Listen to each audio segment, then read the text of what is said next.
Centuries ago, catastrophe fell upon the world and humanity ended up in the hands of monsters and terrifying entities. In the midst of the chaos, an unknown civilization demanded humans be handed over. The rulers refused and told them to kiss the truck respect. Some countries opposed because they knew that the humans would become food for the monsters. So those beings began to be called calamity. At one point, humans used nuclear weapons against their oppressor, but the monsters thought they were New Year's fireworks and started dancing while reducing the cities to ashes. Everyone lost hope, prepared to die, but suddenly a mysterious force appeared to defend humanity known as the 13 constellations. 12 of them were humans divinely chosen by the sacred god, recognized as the saint, who were granted incredible power. However, a 13th awakened one appeared who had not been chosen by the god. Ligan, protagonist of this story, to defeat the enemy responsible for humanity's suffering known as the Red Eye. 13 constellations gathered at the demon's tower, and Ligan set out the other 12 saints to conquer it. Some time later, only 12 of them returned to Earth, and the reporters were desperate to know why, as the people's favorite hero was no longer there. The leader of the 12 constellations stepped onto the podium filled with regret and announced through tears that Ligan had decided to sacrifice himself for the good of humanity. He even cried in real time and used his snot as sunscreen, but it was all a fake performance to calm the crowd. In reality, although Ligan risked his life, he never sacrificed himself. The truth is they abandoned him with the demon lord. Despite that, he managed to defeat the Red Eye, but he could not believe the audacity of the other 12, betraying, leaving him behind, and causing him to lose an arm. At least he was glad to have defeated the demon, but an unexpected dagger pierced him from behind. He tried to turn around to see who had attacked, but he fell before he could. He discovered that one of the 12 saints had stayed behind and stabbed him, leaving him trapped in a dead end. And to make sure he was not alone, the traitor made sure to leave him at least cute little pup him company. Lewin could not be worse off. With his left arm gone and his right almost useless, he decided to wait for death, but that would not be his end. Suddenly he grabbed the dagger, held his almost destroyed sword, and decided to face his enemies instead of dying like a coward. There were tons of monsters to defeat, but Ligan refused to die at their hands because his villain arc was just beginning, and he was determined to get revenge on those who betrayed him. The day before his world fell apart, his colleague Hugo, the Sagittarius Saint, had told him over lunch that he was going to die, but Ligan thought it was just one of those tarot scams. He believed it had to do with his addiction to fried chicken, and told Hugo not to worry because he had eliminated more disaster than all the saints combined. He asked if he still believed he was going to die, knowing how strong he was, but Hugo remained silent. Egan's past and the reason for his betrayal began in the 20th century when disasters appeared. At the last minute, 12 gods manifest and promised to give humans the power to overcome them. They chose 12 people to receive that power. The unexpected 13th saint woke up without being chosen or blessed by the god. To make matters worse, he was so ridiculously strong that he completely overshadowed the other saint. One day, after conquering the demon tower, Hugo thanked Ligan for being the pillar of his victory, but Ligan replied that he could thank him by bowing his head over his sacred wood. One of the saints suggested they could take out the Red Eye and receive incredible reward, while a fat saint added that the Red Eye was the worst, so they could get at least 100 billion as a reward for defeating it. Joining the conversation, Leon sarcastically said they could even hire unlaugh models to do 10 moves and call it a day, but the others were disgusted to see that he did not share their greed. In the end, Ligan wanted the saints to understand that several countries were bankrupt due to the damage caused by the Red Eye, so they should not expect huge reward. However, the fat guy said that Ligan had to be super rich because that was the only way that poorly done fate and stop looking like a Halloween costume that did not make sense. That moment, Lion realized that even though these guys were called saints, they were actually just bullies who only cared about themselves. Fat guy even wanted Ligan to stop running to save victims until there were a lot of that way. The saints would get more for the ransom. Lion felt even more disgusted by them and planned to cut them out of his life as soon as they finished defeating the Red Eye. When they arrived at the demon's tower, the saints were already thinking about how they would be turned into roasted meat by the terrifying creature known as the Red Eye, and not even Ligan was free from that deep fear that was starting to gnaw at them all. With just one look from the demon, one already wished to be dead. From its mouth, the monster unleashed fire attacks that engulfed the tower and caused the ground in front of them to collapse. Standing at the edge of a cliff, they watched as the ground transformed into a pot of boiling magma, while toxic gases erupted from the ridiculous-looking monster with red eye. That moment, the saints knew they were done for, and it was time to run for their lives, so they ended up fleeing. However, Ligan was surprised that these so-called chosen ones fled at the first sign of danger, so he decided to take matters into his own hand and set out to defeat the creature with red eye. And it was after achieving this that he was stabbed in the back and found himself trapped in the monster's underground. Loon kept cutting and fighting until he could do no more, but there were still millions of those horrible creatures left, because the trap he fell into could summon endless calamity. Still, it would take more than a few insects to make Lion give up, and despite the state his body was in, his eyes showed a cold and distant gaze that made it clear he would do whatever it took to get his well-deserved revenge. Years flew by, and 20 years had already passed. Loon had fought against each of the monsters until only one was left. By that time, he was covered in fur and looked even more terrifying than the monster he was about to eat, which was begging for its life. But Ligu was not going to show mercy to that trash, so he lifted his foot, bigger than the real big, and crushed the monster until only its guts remained, missing teeth that left gaps so large an airplane fit through. Finally felt relief and had a moment of clarity. He could finally get out of the trap they had put him in. Meanwhile, in the outside world, still suffering the consequences of the monster invasion, two men were running for their lives as they were chased by high-ranking beasts. One of them had even accepted that they were going to die, as his fortune teller had told him he would soon meet a crazy monster. One of the beasts jumped on him while his friend fled, leaving him lying face down, writhing in pain. That moment, they were surrounded by a dozen of those horrible creatures, and both wished that Ligan had survived the demon tower, because they knew he would have all that mess. But just then, then, the doors of the demon tower shone with an unexpected light, and a blinding glow blinded their eye, followed by a huge explosion, buried under rocks and debris. The men wanted to know what the hell had just happened, until one of them saw a human emerging from the collapsed wreckage of the tower. Indeed, it was a human, and it was none other than Ligon, who still looked quite upset at those who had betrayed him. Now he shone differently after being battered by all those monsters and swore that each of his traitors faced death for his own eye. Lion was hitting and killing those high-level monsters like they were flying, and was not even trying that hard, so he had a divine, supernatural charisma as he fought. But suddenly, Ligon took off from where he was and launched straight into the space of those guys. They wondered why he was attacking them, but he had just realized they were human, though not very bright ones. By the way, those guys could not believe that guy came right out of the tower, and one of them even thought it was all a scam, because no human could survive the demon lord's tower, and that Ligon was just some guy passing by. But just when they were still talking, a beast appeared out of nowhere and positioned itself behind Ligon. Those two cowards with the soaked diapers were terrified and crying again, because that was the wolf boss. They begged Ligon to get out of there, but the monster began to charge and attack. There was an explosion that turned into a large-scale fire explosion, visible from kilometers away over the city. Soon everything calmed down, and the guys were in shock to discover they were still alive. But the best part was that they saw Ligon still alive and standing, radiating an impressive aura. It was at that moment they realized he had actually protected, but it seemed the wolf boss was still alive. After hurling a string of insults, Lion did something like Super Mario, jumped high into the sky, and descended with such overwhelming and brutal force that it almost made those guys' eyes pop out of their sockets. Luan had defeated the wolf boss. Now that everything was over, Lion could pay attention to those weirdos who thought they were next in line to be crushed for sport. However, he just told them to leave. That left them confused, because they did not even know where to go. They were so useless that even their own parents did not want them. In reality, Lion wanted them to buy him food and clothes too. However, the guys ended up bitterly regretting it, because the cost of feeding Ligon Zola could have fed an entire continent. And on top of that, he ate over 10,000 pesos worth of fast food, devoured 120 portions, and said he was still holding back because they were poor. The guys were already losing their mind, but I reminded them that they promised to give him whatever he wanted for saving his life. And on top of that, Lion asked for another serving of ramen. Later, one of the guys asked who he was, maybe a disciple or a divine level cap. Lion replied that he had just come out of the tower and ended up there. But he also had a question for him. He had been noticing an aura coming from the guy and sensing some magical power, so he wanted to know who he really was. His friend said the guy was a disciple, so he thought Lion was also a disciple who had awakened blessing of one of the gods. But Lion said that the gods were trash, and that he would not serve such ridiculous beings. However, his eyes were drawn to his reflection in the spoon, and he asked if there was a mirror nearby. Quickly took off his shirt and looked at his face in the mirror. It was then that he realized his entire body had healed, and he no longer looked like a practice mannequin. He also noticed that his teeth were no longer windows to the end of the world, and that his left arm had healed, not to mention those abs that you will never have. Then he found a strange mark on his palm that looked like a snake, and when he activated, a strange power coursed through his body. Immediately, a status window appeared indicating that Lian had experienced death and had achieved the impossible. Therefore, his existing abilities would be transferred to a new body. Furthermore, his tower achievements would convert into experience, because he had generated zodiac skill and was now endowed with the strength of a Fuchsia. As more strange things continued to happen to Lian, darkness suddenly enveloped, and the next thing he knew, he woke up in the middle of the galaxies with his whole body shining from head to toe. The strange thing was that he was above the most gigantic snake he had ever seen, and this weird creature straight out of an American horror movie even had the audacity to reach its hand toward the snake's mouth. It was as if by touching it, more power flowed into him in an exchange as impressive as it was beautiful. But then he found himself curled up on the bathroom floor. The others were worried about his mental health, and Ligon had to seriously ask him if he had seen a snake around. They told him how. Quite unsettling. He had taken off his clothes, ran to the mirror, grabbed his waist, and started screaming like a rabid dog. It was then that Ligon realized he was the only one to see this whole spectacle. Suddenly, the status window reappeared, indicating that Ligon was now the new owner of a Fusho, while a zodiac circle opened beneath his feet, and his abilities began to transfer to his body. The window indicated that he now had super regeneration, meaning that any damage to his body would be restored, though with a penalty, 50% reduction in his physical capacity. Lion was just beginning to realize this, and none of the other saints had ever told him about such strange things. To make matters worse, he could not even feel the presence of the god. But at that moment, his body had already recovered, and all he needed was to take revenge on the saint who had stabbed him in the back. Just thinking about his revenge was already making him feel pretty stiff. Meanwhile, people were discovering that the impenetrable demon tower had finally collapsed, and were wondering if it was the work of some follower of Ligon, or those disciples who actually hated him. However, after examining some of the defeated, they realized that the disciples could not have done that. Not even the highest-ranking saint could have pulled it off. The big question was, who the hell had destroyed the tower and taken out the monster? Many suspected that Ligon might have survived and come back, although time would reveal the truth. Later, the paparazzi and their entourage went wild, interviewing Sanang and asking if there was a chance Li had survived. But that disgusting fat pig said he had no comment because obviously, what else was he going to say? He got off the stage and jumped into his limousine, where he was so furious that he almost crashed the car while angrily repeating Lion's name. He had to question himself for believing that Lian could still be alive after surviving 20 years in that deadly tower. That was way too impossible, because there were millions of monsters down there, all of the highest highest rank. In fact, the saints barely managed to escape alive from the red-eyed monster, so it was very unlikely that anyone could have survived there. Jang consoled himself thinking that his own body was already destroyed due to the backlash of his power, because he never received the blessing from the god like the other 12 saints. However, in the unlikely scenario that Ligon had actually survived, Jang slowly smoked his last cigarette because he knew it would soon be Lion who would smoke. What he did not know was that he was first on the list of guys Ligon wanted to eliminate. Meanwhile, one of the 12 saints had just arrived at an airport, none other than Hugo. He immediately requested to see the Prime Minister, and they told him he was waiting for him at his residence with a vehicle ready. The bodyguards accompanying him were amazed by his presence and the infinite aura he radiated. On the way home, he received a call on his mobile and got annoyed as reporters were still spreading conspiracy theories about him being alive. Hugo was irritated because 20 years had already passed, but he could not shake off his last encounter with Ligon after telling him he was going to die and that they should go together to the demon's tower. Hugo had taken care of the monsters outside the tower at Ligon's request. He had desperately hoped that his prophecy was wrong and that his friend would return home safe and sound, but he was met bad news when the others returned without any sign of Valiant and had left him in the hands of the evil Red Eye. However, their achievements were recognized and they were proclaimed once again as divine beings, including Hugo himself, which allowed them to regain power and authority. Hugo struggled to believe that Lion was dead and requested a search team countless times, but he was rejected by some of the other saints, like Mullen, who told him he was just being a delusional fool for thinking Lion was still alive. He even mocked Hugo and told him that if he really cared so much about Ligon, he could go look for him himself because no one would stop. That would mean there would only be 11 saints left because he would already be dead. At that moment, Hugo was in a state of despair, and now he wished things had happened differently. Anyway, he convinced himself that no matter how powerful Ligon was, he was sad because he already missed his friend. Interrupting his thought, Hugo received a call from the Prime Minister and answered it only to find out Prime Minister wanted to know he had heard about the collapse of the Demon Tower. Hugo did not want to deal with that fake news anymore. Politely told him that Prime Minister was going to ask him to go look for Lion. He would have to decline because he had died in the tower and the incident at the Demon Tower probably been carried out by his followers. He also thought corrupt old man was planning to use that to gain votes in the upcoming election. The minister told him that he did not plan to do that and that it was actually because he had just received news from the Korean government moments ago that Leon's personal phone just rung. Hugo was shocked by this news, and the Prime Minister confirmed that indeed the exclusive call line for Igon had just rung. The guy almost went crazy and vented his frustrations on the poor driver whom he asked to stop the car. When the vehicle stopped, Hugo realized that all those missed calls probably from Un. To make matters worse, he had over 30 missed calls and a voicemail from an unknown number. Trembling, Hugo dialed the diamond number again, and indeed, on the other end was Leon, who called his friend by his nickname, threatening to find him and kill him while sounding like a maniac. Hugo was paralyzed with fear, could not believe Lion was alive, so he ordered the driver to turn around and head back to the airport. On the other hand, Lion was having fun with his new friend and could not understand Hugo's guts that allowed him to ignore his call. The guys asked who he had just talked to, but Lion was more interested in the smartphone in his hand. Since the last civilization he knew was the Stone Age, he started talking non-stop about technology and old people stuff, so the guys told him he could also use the phone to check the news and browse the internet. Curious, Lion asked if he could read articles about himself, although the guys did not know he was the gun everyone was talking about. Soon, the guys opened all the gossip sites about Ike and showed them to him, but he was disappointed to see that there were negative comments about and that some followers did not even believe he was the one who defeated the red-eyed monster because they thought he was useless. Furious, Lion almost crushed the phone with one hand, but the poor owner had to beg for his life because he used his father's pension to buy the first cell phone ever made on Earth. Lion was really upset because the 12 saints, those internet trolls, all supported them running away when he was the one who defeated the monster. Anyway, he had to calm down and ignore those fools, but suddenly his eyes landed on a news article about his will. In the original will, he had stated that he would donate all his property, possessions to orphanage and scholarship foundation. Unfortunately, Lig's wish was not filled, and he even saw the 12 saints claiming that he had named them his heirs so they could pay photos. Even though for some reason Hugo refused to accept any part of Lion's inheritance at this point, Leon had already stopped following any advice he had received from his anger management sensei, so he smashed that useless Samsung with one hand, while swearing to get rid of all those fools and tear them apart one by one. Poor disciple took a moment to mourn his sweet old buddy, while Lion, furious, wondered what to do. The truth was that even though he wanted to announce his return, his appearance had changed completely compared to how he used to be. Even worse, if he tried to reveal that he was Leon, people would think he had lost his mind. He was lost in his thought, forgetting about the guy who just lost his android from the 17th century, and he lamented it for ages because he would have to get cozy with his teacher Gar to get a new phone. Just then, Lion sensed a warning that someone was watching him, and a strange heavy aura filled the air, so he got up and said he was going to get some fresh air. The moment he stepped outside, Leon saw some creatures that looked like angry mutant sheep suspended in the air, but he called them house gods, likely belonging to the entity Ares. Just as the system thought, he said those gods belonged to Ares and had empowered the other divine gods, so they were demanding a tribute. However, Ligon felt disgusted as those gods were affiliated with the divine gods he terribly despised. But just then, someone started mentioning his name repeated, which surprised him. Later, he found out that this person was just a hater who was tired of everyone talking about Ligon all the damn time and seeing his name in the news. The disgusting fat lump shouting that Ligon was a failure and a lost cause who did not deserve so much attention, but his badge revealed his identity, and the disciple recognized him as a member of the Gemini group. He immediately warned Ligon not to get into trouble with those guys. But it was already too late, and the fat guy had confronted Ligon for being in his way. Poor guy knew it was all over for some of, especially since the fat guy was blowing smoke in Ligon's face and had the audacity to ask him if it bothered him, after which he invited him to fight if it really bothered. However, his ugly girlfriend told him to just ignore Ligon because the guy was going to wet his pants as they walked by him. Fat guy called Ligon a wet little punk and said that they were losers like him who supported the Legion. This made Ligon wonder why those videos always targeted the weakest members of the 12 Saints. But seeing that he had not caused any trouble, the disciple congratulated him for controlling his anger, because that guy was an overqualified fighter. Not a second passed before he disappointed him by boldly calling the fat guy and his girlfriend cockroach. They turned around to make sure he was not talking nonsense or something like that, but Ligon repeated himself with a defiant look and was ready for whatever came next. This made the man turn to Ligon, look him in the eye, and ask him to repeat what he had said. However, Ligon said he could barely feel any mana coming from that guy, and with a little poke to the guy's forehead, he sent him into outer space. His girlfriend could not stand what she had just seen. The other guys were so surprised, and this girl kept acting like she was innocent. But Ligon already knew what she was planning and let her know he was not as dumb as her boyfriend. He hit her weak spot, and she fell just like her boyfriend. So Ligon had once again proven Paul was nothing more than a dude of mosquito ego problem. The disciple and his friend asked Ligon how he was able to use his skills in the middle of the street, but he said he had not even tried because the two fools would not have survived if he had. They were surprised that he had shattered high-ranking disciple just his fist, but Ligon had already moved on. He leaned down and looked closely at the guy's neck. Then he yanked it off his neck when he realized it was the divine artifact he had sensed when he hit the guy. Now, the question was, why did those guys have divine artifact that only saints should have access to? Then the disciple explained that so many things had happened in the last few years when humanity was on the brink of extinction due to a calamity years ago, and everything was saved by the divine gods and saints. There was still a need for more than 12 tech, all of humanity. For this reason, the saints decided to gather followers, create a divine body. Later, the saints granted some of these followers to those bodies, and those who weakened were called disciples, classified by their power. So the hierarchy started from the ses-ranked saint, chosen by the divine god, down to the 10th ranked saint, who could be considered candidates for sainthood, up to the captain of this ranked divine body, who commanded the disciples, and finally the disciples who were classified in rank C. Apparently, those drugged divine gods derived their power from the faith of the disciples, so they created tough competition to get as many people into the divine bodies as possible, and the selected disciples received gifts from the divine god. In the middle of the explanation, the disciples suddenly saw the household gods approaching Ligon. Their status window showed them that the household gods of wealth and greed were enjoying the current situation and urging him to finish off the two Jiminy disciples because their inner thighs were itching for violence, and they were willing to give him a useful gift if he killed those two. This was quite a terrifying situation, as one of the boys realized that Leon had successfully caught the attention of the household god, because the household gods were right below the divine gods in the power rank, and opposing them would be the same as opposing a divine god. Quickly urged them to do what they asked. But Ligon was already irritated by the fact that Zhang's bullies were just following in his footsteps and trying to fill their stomach. He got furious and stomped the ground in rage, causing a powerful release of energy that sent those foolish gods flying into the sky, asking who gave them the audacity to think they confront him. This was so shocking that the disciple, called powerful by the household god, fled from Ligon. He concluded that he certainly was not an ordinary person, but Lion called them by their names Anigen, asking if the guy he had just turned into a semi-corpse was really a disciple of Gemini. The boys confirmed it and said that the Gemini group was the most influential in the country, made up of several prominent people. Then Lion asked them if they were all rich and if their victim was wearing designer clothes, because the only thing Lai cared about at that moment was the loot he had gotten from defeating that ugly monk. As night fell, three walked to an apartment where the disciple lived. He bowed to thank Ligon for saving their lives and bringing them home safe. However, after his thank you speech, an awkward silence fell, and Lion, instead of replying, asked if the guy was going to come in or not, because he was already feeling sleepy. Poor, frustrated disciple already knew that the worst thing he could do was get angry, because there was no way he could stop Lion from camping out at his place. Much later, when they entered, Leon jumped in the shower and got a hair that transformed him from a useless mobster into an incredibly attractive pop idol with freshly made abs. When the disciple saw this crazy transformation, he was more than impressed with Lion's new look and commented he looked amazing. Lion was glad he was not losing more hair like or due to his power, but just then he saw a monster flying by and instantly caught it, turning it to dust. It was pretty hard to believe that Liu had not crushed it without even trying, but he just wanted to know why calamities seemed to attract him, and Jin said that flies were attracting him because of the dirty underwear he had been wearing. Igun told him that something in the house must be attracting the calamity, and that it was probably the evil artifact he had been regularly collecting. The disciple told him the artifacts were not evil because they had been blessed by a saint, but before he could finish his sentence, Ligon started destroying the artifact. He told the disciple the saints were using the mask he had to monitor, and that they were using the music box to steal his personal information. Loon got angry because he realized that the saints had not only stolen his money, but were also selling evil artifacts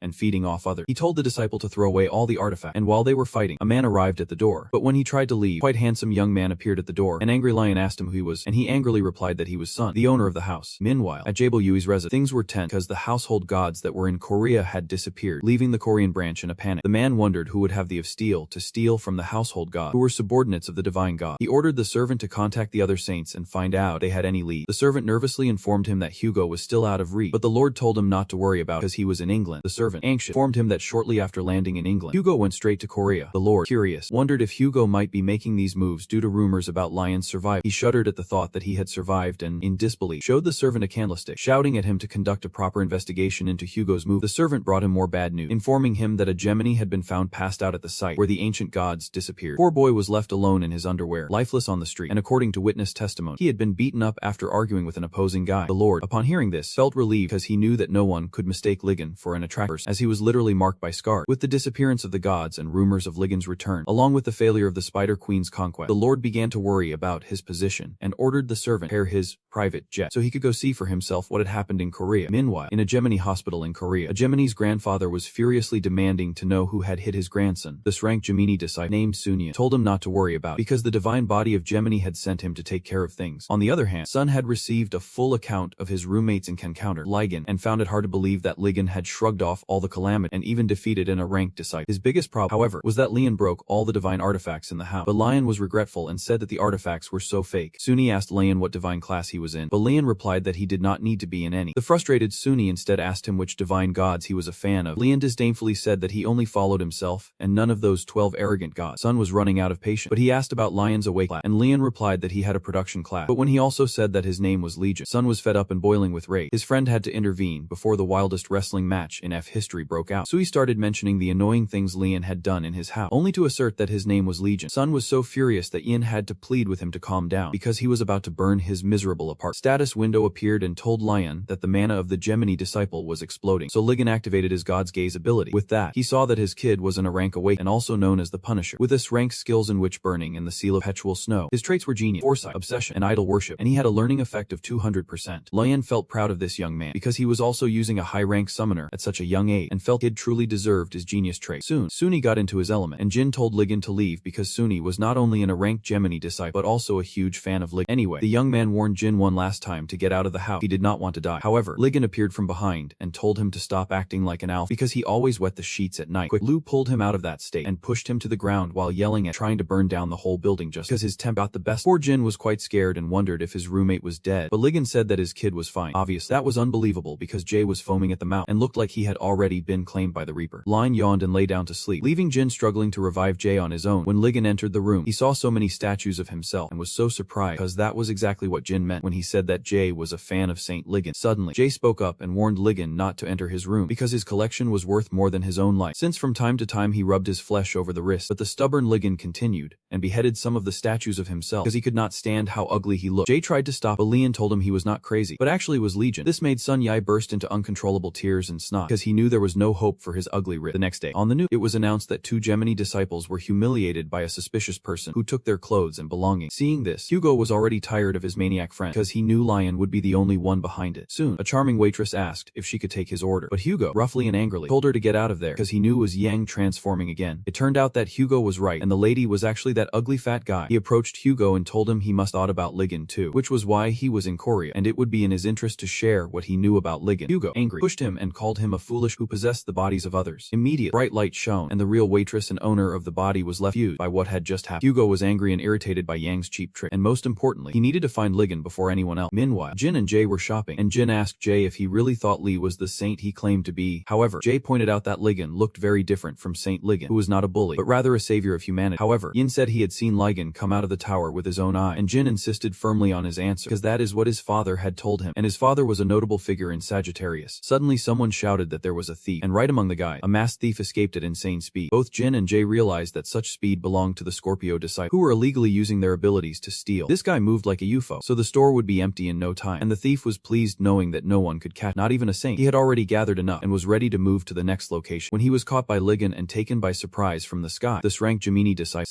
appeared and said that Ligon was impressive because the Scorpio disciples had incredible speed. He said that Ligon emitted the energy of a weak one, so he should call the police next time. However, Ligon was offended and wondered who this son of a goat was when suddenly the building started to shake. Thief felt this earthquake could be the perfect opportunity to escape, so he immediately ran out only to find he was running towards a giant spider ahead. Even worse, this calamity was in the green zone, which meant it was lethal, so the thief had to run before getting caught in the chaos. He jumped high and thought he was too agile to be detected by the insect, but he was the most mistaken person in the world as he found himself right in front of the calamity's mouth. After the monster swallowed him, it stood upright in front of everyone, looking for its next meal, and that was when the alarms blared loudly announcing there was a calamity at the mall. Apparently, it was the Spider Queen woman who had tons of mutant spiders coming out of her spawn because no one told her about birth control. This plunged everyone into a state of chaos, and things got worse when the area was marked as a red zone. So while others were running, one boy stood frozen in place crying all alone. However, Ligon unsurprisingly showed up and put the Spider Queen in her place. He also told the boy to watch his step, and instead of a simple thank, poor kid immediately ran off as if Ligon had attacked. The problem Ligon had at that moment was why there seemed to be more calamity in the mall than, although that would not stop him facing them. On the other hand, Jay seemed to have received all reporting the situation of the calamity that occurred in the mall. When he found out it was the Spider Queen, chill ran down his spine because he and the group cowardly saints had not managed to subdue her last time, which is why they had put a weak seal on her. Jay felt that it was all over for him because it would be impossible for him to take down a calamity by himself, as it was a red level calamity in his world. Monsters or calamities were divided into 6 levels. Blue calamities were the pure refuge of the gods. Green ones were safe. Yellow ones were cautionary. Orange ones were dangerous. Red monsters were the rulers of all calamity. And finally, black ones represented the destruction of all humanity. At this point, the appearance of that red level Spider Queen in the mall meant that it had now turned into a red zone, interrupting his thoughts. Jank's driver asked him what his next plan regarding the calamities be, and he told him to instruct the news about the Spider Queen be hidden. Clenching his fist, Yang insisted that no one should find out about it because it would be an embarrassment to hear that the entire multiverse had been ruined by the Spider Girl on Black Friday. He also added that his driver should say that all the people in the mall died and that his disciples should go bury the entire mall building. Those spiders just coming. So Sanjun was getting fed up and quickly activated his glacier poison magic, which froze them in place and made him feel so smug about being a rank could subdue them. However, he saw how those damn spiders made him look so useless when they instantly broke his ice magic and moved toward him. Fortunately, Lion was there to stop them and stood right in front of Sanjun, telling him to get lost with those stupid ice blocks he called glacier. Then Ligon threw 3 cans of soda at the spiders one after another, shoving those fat cylinders down their throat while slicing them with his sword. He moved like the wind and delivered multiple attacks to the various spiders at the same time, while urging the stunned audience to stay still. This display of his immense strength made Jay realize that he might have really underestimated Lion, while Lion, on the other hand, received a notification that he had handled the calamity, leveled up, and was rewarded with new ingredient production. That meant he could produce new and divine artifact, the ingredient, even though he barely knew what they were exactly. Anyway, he was happy that his moves were quite impressive despite 50% penalty the system gave him for healing his body. On the other hand, Sanjun was too shocked to say a word because his rank magic could not handle the insect, while Ligon somehow defeated them easily without even trying, just with a simple dagger. He wondered where a man like Ligon had come from, and then suddenly realized it was Lion who ambushed the Gemini disciple. So he confronted him about that. However, Ligon seemed a bit puzzled and remembered those moments. So he hit the terrifying Gemini he had left pieces, punched Sanjun in the cheeks, and told him to shut up, while wondering how that fool figured it out in the first place. The annoyed Sanjun said it was not as hidden as Ligon thought, because the clothes and insignia on Ligon's body were exactly what he had stolen from the disciples after beating them to take down their error. In fact, the only people who wore such insignia were the rank disciples, because those were divine artifacts given to them. Unfortunately, this fool thought so confidently that Ligon was only that strong because of the power of the divine artifacts he had stolen. However, Ligon had only realized the so-called insignia that they all bragged about, so he took it out. He said it looked like crap and then destroyed it. That was the climax of it all for Sanjun. So he called him a crazy son of a but Ligon told him they had all been fooled by the evil witch who wished to instill powers into the artifact. Suddenly, Queen Spider roared and interrupted conversation, causing everyone to fall back into confusion. Sanjun was scared like never before, but Ligon just got more annoyed, so he quickly lunged at the spider and attacked Queen Spider from above, delivering multiple strikes from all angles. However, this made the ground begin to sink, causing the people there to get scared for Sanjun. This was something shocking to witness, seeing Ligon dive straight at the spider without any divine artifact. But suddenly he received a telepathic message directed to all the Gemini disciples in the mall from Captain Chairjoy. He ordered Sanjun and Jay to get out of the building immediately because some Ares disciple were going to bury the entire building completely. He added that Yang would be live on the scene, but that still did not guarantee they stopped the spider, as even Yang had failed to subdue it, so he was desperate trying to hide the truth, keep anything from being associated his name. Captain Choi then instructed Sanjun to use the teleportation ability that was lent to him to help Jiro. This was really shocking and traumatic to hear, because Sanjun could believe that only 2 of them would be safe, while there were numerous injured and helpless people wandering around. He looked at all the chaos in front of him and saw Ligon doing everything he could to subdue the Spider Queen, leaving him speechless and stunned. The captain asked him if there was a problem, but Sanjun, with a new resolve, said there was nothing. Shortly after, Sanjun ran into Jay, who obviously disagreed with what he was suggesting because it seemed ridiculous to him that in the midst of chaos, someone would say that everyone in the mall should be buried alive. Sanjun told him to consider it, because it turned out that a Spider Queen appeared in the middle of the city street. People would be thrown into disarray. Obviously, the citizens would reprimand and rebel against the god, and that would not be good, because humanity's devotion had to be unbreakable for them to continue receiving protection from the divine god. Anyway, the only thing Sanjun was worried about was that they could teleport out of the situation, just him and Jay. However, Jay said there was no way he would leave his friend behind, plus many people still could not find shelter. Sanjun was irritated by his foolish disciple, who was wandering around with some decay in his brain, so he told him he was not interested in being buried alive by an incompetent. He also prepared to invoke his ice magic, because he was not going to disobey the captain's order, so he would proceed to get rid of those people who were making Jay hesitate Jay to follow him. At the same time, Jay got furious and activated his flame. But Sanjun could not believe Fool was thinking about fighting him because they were on such different levels that it felt like Jay needed to silence his conscience and make wiser decisions. However, just after speaking, Sanjun was attacked by the spider and crushed to the ground. The two boys were stunned to see this, so Lion stepped forward and told them it was dangerous and they needed to get out of there. However, they told him they could not leave because the exit was being blocked by the calamity and they had to use a teleportation pass or get rid of all the calamity. Besides, there were many injured people and some members of the Aries constellation were blocking the entrance to the building. Lion was irritated by the apparent lack of hope in the situation, but Sanjun managed to get up and was upset that a damn beggar like Ligon dared to trample him. Lian told him to shut that mouth because he had chosen himself over the people. Fool replied that they were all fools thinking they could survive on their own, but he would not participate in their stupidity because he was going to escape even he was the only one to do so. Just when he was trying to activate the teleportation magic, the spider appeared behind him and trapped him in it. Then it dragged his whole body into its mouth and swallowed him whole without even choking. The two boys who were watching this were obviously traumatized, so he told them to go help the injured while he took care of the spider queen because it would all be over in an instant. Meanwhile, Yang finally arrived outside the building and asked for updates on the current situation. He was told that the mall was blocked and the entire building was sealed off, but Jank felt that everything was moving a bit too slowly and some of the guys keeping the seals, they felt the seals was not